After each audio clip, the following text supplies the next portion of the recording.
বাঘ যদি খাবার না পেয়ে মরেও যায় তবুও কুকুর বিড়ালের মতো ডাস্টবিনে মুখ দেয় না, কারণ তার রক্তে আছে রাজকীয়তা। কষ্ট সহ্য করব কিন্তু নিজের মান কখনো নষ্ট করব না। মনে রাখো, সম্মান হারিয়ে বাঁচার চেয়ে সম্মান নিয়ে লড়াই করাই শ্রেয়। অহংকার মানুষকে অন্ধ করে দেয়, নম্রতা মানুষকে সবার প্রিয় করে তোলে। যে যত বড় হয় সে তত নরম হয়, ফল ভরা গাছই সবচেয়ে বেশি নুয়ে থাকে। সবাই পাশে থাকবে এমন আশা করা ভুল। সময় বদলালে মানুষও বদলে যায়।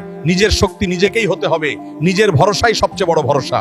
সবাইকে নিজের মতো ভাবা ভুল, কারণ সবাই হৃদয় দিয়ে ভাবে না। কেউ কেউ স্বার্থের জন্য কাছে আসে, সময় হলে চুপচাপ সরে যায়। প্রতিশোধ নেওয়ার মতো ছোট লোক যেমন আমি নই, তেমনি ক্ষমা করে দেওয়ার মতো বড় লোকও আমি নই। প্রতিটা অভিযোগ জমা রেখে দিলাম আমার প্রভুর আদালতে, কারণ পৃথিবীর আদালতে সবসময় ন্যায় বিচার হয় না, আর আমার প্রভুর আদালতে কখনো অবিচার হয় না। আল্লাহ ছাড় দেন কিন্তু ছেড়ে দেন না। মানুষের পতন কখন হয় জানেন? যখন সে নিজেকে উচ্চ আর বাকি সবাই খুব তুচ্ছ মনে করে। কারণ যোগ্যতার চেয়ে বেশি কিছু পেলে মানুষ অহংকারী হয়ে যায়। মানে কি করবে বুঝতে পারে না। মনে রাখবেন, প্রদীপ যেমন নিভে যাওয়ার আগে উজ্জ্বল হয়ে জ্বলে উঠে, ঠিক তেমনি মানুষ চরম পতনের আগে অহংকারী হয়ে ওঠে। খুব শখ আমার বদনাম করা, তাই না? শুধু মনে রেখো, বিচারকের নাম আল্লাহ। সেখানে কোনো উকিল নেয়, মিথ্যা সাক্ষী নেই।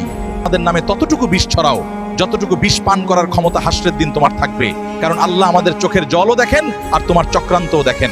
টাকা আর সম্মান দুটো এক জিনিস নয়। টাকা তো ভিক্ষা করলেও পাওয়া যায়, কিন্তু সম্মান কর্মে, ব্যবহারে, চরিত্রে। সুখ মানুষের জীবনের অহংকারের পরীক্ষা নেয়, আর দুঃখ ধৈর্যের পরীক্ষা নেয়। সুতরাং আপনি অহংকারী হবেন নাকি ধৈর্যশীল হবেন, সেটা আপনার উপরেই।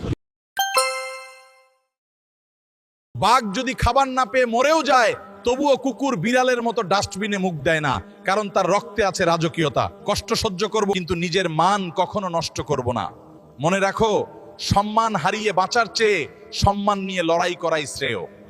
অহংকার মানুষকে অন্ধ করে দেয়, নম্রতা মানুষকে সবার প্রিয় করে তোলে। যে যত বড় হয় সে তত নরম হয়, ফল ভরা গাছই সবচেয়ে বেশি নুয়ে থাকে। সবাই পাশে থাকবে এমন আশা করা ভুল। সময় বদলালে মানুষও বদলে যায়। নিজের শক্তি নিজেকেই হতে হবে, নিজের ভরসাই সবচেয়ে বড় ভরসা। সবাইকে নিজের মতো ভাবা ভুল, কারণ সবাই হৃদয় দিয়ে ভাবে না। কেউ কেউ স্বার্থের জন্য কাছে আসে, সময় হলে চুপচাপ সরে যায়। প্রতিশোধ নেওয়ার মতো ছোট লোক যেমন আমি নই, তেমনি ক্ষমা করে দেওয়ার মতো বড় লোকও আমি নই। প্রতিটা অভিযোগ জমা রেখে দিলাম আমার প্রভুর আদালতে, কারণ পৃথিবীর আদালতে সবসময় ন্যায় বিচার হয় না, আর আমার প্রভুর আদালতে কখনো অবিচার হয় না। আল্লাহ ছাড় দেন কিন্তু ছেড়ে দেন না। মানুষের পতন কখন হয় জানেন?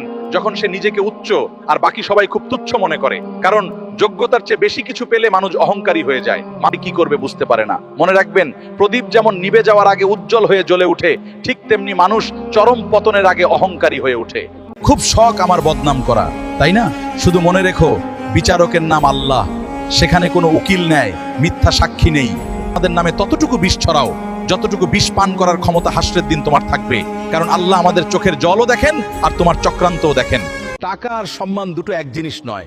টাকা তো ভিক্ষা করলেও পাওয়া যায়, কিন্তু সম্মান কর্মে, ব্যবহারে, চরিত্রে। সুখ মানুষের জীবনের অহংকারের পরীক্ষা নেয়, আর দুঃখ ধৈর্যের পরীক্ষা নেয়। সুতরাং আপনি অহংকারী হবেন নাকি ধৈর্যশীল হবেন, সেটা আপনার উপরেই।